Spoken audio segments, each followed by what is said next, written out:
Si Ate Nena po ay Ate Nena. Nagating po siya sa Victory at meron siyang karamdaman at na-opera na siya sa at ngayon po, ito pong paglapit ninyo sa unahan. Ito po ay galing sa kaibuturan ng inyong puso para po pagalingin ng Panginoon.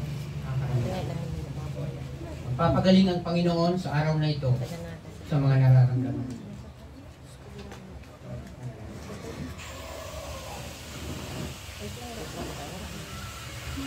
Lord, sa pangalan ni Jesus na bilang Diyos, nalapit ko sa pagitin Panginoon. Dalangin ko Panginoon, alam ko na yung kapangyarihan magpapagaling sa Kanya, sa Kanyang ubo, sa Kanyang nararamdaman Panginoon, sa puso, o anuman Panginoon, karamdaman Panginoon na meron sa katawan niya sa pangalan ni Jesus, sa kapangyarihan ng banal na Espiritu. Palayain mo siya Panginoon. Ang kagalingan ay tanggapin niya sa araw na ito. Lord, salamat sa biyaya mo Panginoon. Ikaw ang Diyos makapangyarihan sa lahat. Lord, dalahin ko din Panginoon, Sister Norma, sa pangalan ni Jesus, Lord, kalusugan, pagpapala sa kanyang pamilya, Panginoon. Bigyan mo siya, Panginoon, Lord God, ng kalusugan sa 2025 na ito, Panginoon. Mabigyan, Panginoon, ng kalunasan ng anumang sakit na meron sa kanyang buhay, maging sa kanyang asawa, sa kanyang pamilya, Panginoon. Pagpapalat, biyaya sa kanyang buhay. Lord, salamat kay Sister Bing, Panginoon. Lord God, dalangin ko, Panginoon. Madalas sa pagsakit ng kanyang ulo, Panginoon. Lord God, ubo, sipon sa kanyang buhay. Lagnat sa pangalan ni Jesus. Lord, sa kapangyarihan ng banal na Espiritu, Panginoon. Alisin mo ang mga karamdaman ito sa kanyang katawan sa pangalan ni Jesus. Lord, dalangin ko rin, Panginoon. Kaya Ate Bibian, Panginoon, ay siya, Panginoon, ay dati na operan, Panginoon. Dalangin ko, Panginoon, ang kalakasan ng kanyang katawan.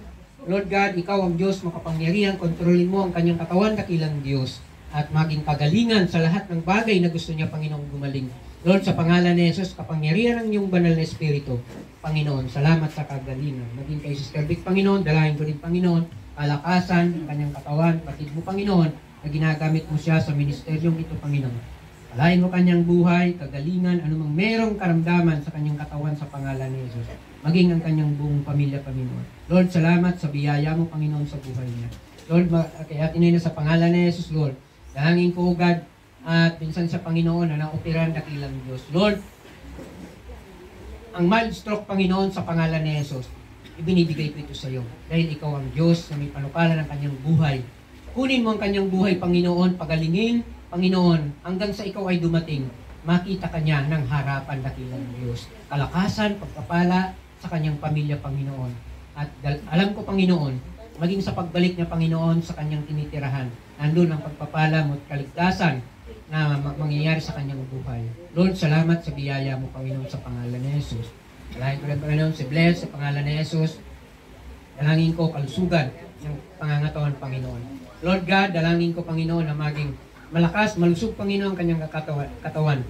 Physically, Panginoon, and financially, Panginoon, Lord God, ano ang pangangailangan niya, financially, Panginoon, Lord God, pagpapalat, biyaya, Panginoon, ipagkaloob mo sa kanya dakilang Diyos. Ikaw ang Diyos makapangyarihan, ikaw ang Diyos nagpapagaling, ikaw ang nagpapala dakilang Diyos.